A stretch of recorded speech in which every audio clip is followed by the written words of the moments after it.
Kaksin Khunawdagi Meitei nupa ama buffer zone lansilubagi Kuki UKLA Kedarna ngahaki mamangda tamthina Hattokpikhre hairi Kuki militant UKLA khulai paiba singna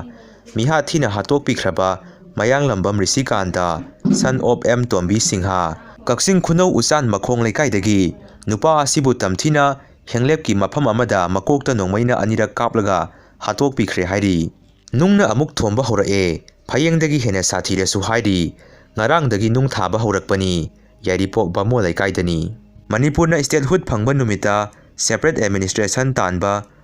mathong khangdaba singna Surachandpurda Meitei ama kaptuna hatkre sahi 65 surabi thoibibu halamba thaudoki case ta chenaba mioi phare police miha thina Hattokpiramlabi thoibigi haksang postmortem examination tawrabasu laudri Kaksin Khunawda Risikanta misiga mari lainana lambi thingba haukhre Kukibu laidauna latsaba pawarda ngauraba nasagi zatigi nasagi mirongi karimata nasungdaba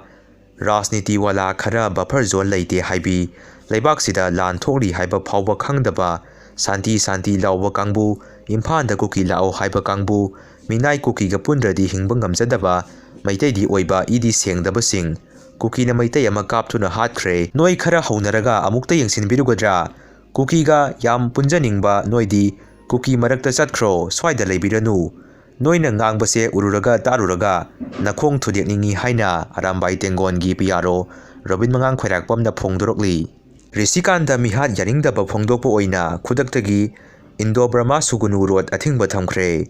Kaksin Khunaw lamkhaida miyamgi mifam amasu pangthokduna makha taba khongjang singidamak warep lawgadori